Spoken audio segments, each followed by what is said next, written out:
વડોદરાનો અવાજ ન્યૂઝમાં આપનું સ્વાગત છે। સમાચારમાં વાત કરીએ તો વડોદરા શહેરના હાથીખાના વિસ્તારમાં ગટરો ઉભરાવાની ગંભીર સમસ્યાથી સ્થાનિક લોકો ત્રસ્ત બન્યા છે। ઇલેક્શન વોર્ડ નંબર 6માં સમાવિષ્ટ હાથીખાના ખત્રીવાડ વિસ્તારમાં છેલ્લા લાંબા સમયથી ગટરો ઉભરાવાની સમસ્યા યથાવત રહેતા રહેવાસીઓમાં રોષ ફાટી નીકળ્યો છે।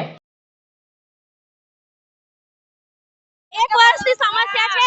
એક વર્ષથી ગાડી આવે છે, કમ્પ્લેન કરીએ છીએ, કોર્પોરેશન વાળા એક વર્ષથી ગાડી મોકલે છે, ગટર સાફ કરે છે, ગટર સાફ કરીને જતા રહે છે। અંદરની પાઇપ લાઈનો તૂટી ગઈ છે, અંદરની ગટરની બધી પાઇપ લાઈનો તૂટી ગઈ છે। સરકાર આવતી ત્યાંથી કોઈ અધિકારી સાહેબો જોવા કાલે આયા, જોઈને જતા રહ્યા છે। અમને એટલી ખબર પડી છે કે સાહેબો કાલે આયા, જોઈને જતા રહ્યા છે, કોઈ એક્શન લેવાયું નથી। આ વર્ષો જૂની લાઈન છે, 5 વર્ષમાં તો સરકાર બદલાઈ જાય છે। 5 વર્ષમાં સરકાર બદલાઈ જાય છે। અમારા બચ્ચા બીમાર છે, ઝાડા વામિટો થઈ ગઈ છે, લાવા ધોવાના પાણીમાં આ પાણી ગટરનું પાણી ઉતરી ગયું છે।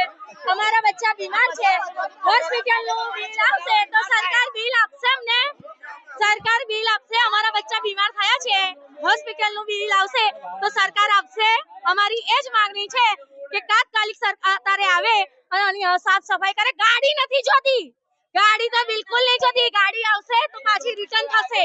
ગાડી તો બિલકુલ નહીં જોતી, અહીંયા આગળ નવી પાઇપલાઇન ખોલાવી જોઈએ ગટરની। બસ અમારી સરકાર જોડે આ માંગણી છે, ગાડી તો જોતી જ નથી, ગાડી તો અહીંયા આવી જ ના જોઈએ। કેમ? અમે હિન્દુસ્તાનના નાગરિક છે, હિન્દુસ્તાનના નાગરિક છે। તમારા ઘરમાં આવી ગંદકી સહન કરશો? હોય તો કેટલું ચોખ્ખું થઈ જાય।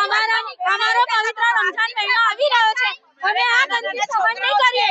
બસ અમારી એક જ માંગણી છે કે આનું સોલ્યુશન આજે ને આજે 24 કલાકની અંદર આનું સોલ્યુશન આજે આવવું જોઈએ।